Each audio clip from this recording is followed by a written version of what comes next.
चांदनी रात में वृंदावन के जंगल में कृष्ण और गोपियाँ रासलीला में लीन थे। राधा केंद्र में खड़ी थी। उसकी आंखों में दिव्यता और प्रेम का प्रकाश झलक रहा था। कृष्ण हाथ में बांसुरी लिए खड़े थे। चारों ओर रंग बिरंगे कपड़े और झिलमिलाती दीपकियाँ थी। संगीत और प्रेम की अनंत गूंज वातावरण को मंत्रमुग्ध कर रही थी। राधा और कृष्ण रंगों की उमंग में सराबोर थे। हवाई में उड़ते गुलाल और हंसते खेलते गोपियाँ उत्सव का आनंद और बढ़ा रही थी। राधा की मुस्कान हर रंग में खिल रही थी। यह होली केवल रंगों की नहीं, बल्कि प्रेम और खुशी की भी थी। एक वर्ष इंद्रजीत, देवताओं के राजा इंद्र का रूप, गांव वालों को डराने के लिए प्रचंड वर्षा और तूफान भेजने लगे। उनकी क्रोधपूर्ण बिजली और घने काले बादल नंदगांव पर मंडरा रहे थे। गोप और गोपियां भयभीत हो गए और उनके पशु सुरक्षित ठिकाने की तलाश में दौड़ पड़े।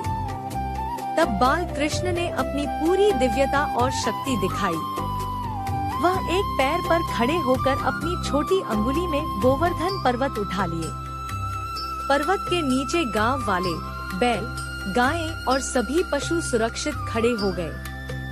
बारिश की बौछार और तूफान के बीच कृष्ण की दिव्यता से पूरा वातावरण प्रकाशित हो गया। राधा और गांव वाले उनके चारों ओर श्रद्धा और प्रेम से खड़े थे। कृष्ण युद्ध भूमि में खड़े थे और कंस का वध कर रहे थे। जनता उत्सव मना रही थी। कृष्ण की दिव्यता, शक्ति और न्याय का प्रकाश पूरे मथुरा में फैला हुआ था। समुद्र के किनारे चमकती द्वारका नगरी सोने जैसी चमक और भव्य मंदिरों के साथ दिखाई दे रही थी। कृष्ण शाही वेशभूषा में खड़े, हाथ में बांसुरी लिए थे। जनता उत्सव मना रही थी। यह दृश्य शक्ति, वैभव और प्रेम का प्रतीक था। कृष्ण रथ पर बैठकर मथुरा की ओर जाने लगे। राधा पास खड़ी आंसू भरी आंखों से उन्हें विदा कर रही थी। गोपियां और गांव वाले हाथ जोड़कर अलविदा कह रहे थे। सूर्य की सुनहरी किरणें इस विदाई को और भी भावुक बना रही थी। राधा की आंखों में दुहक और प्रेम की मिलीजुली भावना साफ झलक रही थी। अंत में राधा जंगल में ध्यानस्थ थी, आंखें बंद, चारों ओर दिव्य प्रकाश था।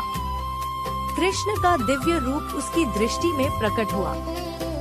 यह दृश्य आध्यात्मिक प्रेम और अटूट संबंध का प्रतीक बन गया। आगे की कथा अगले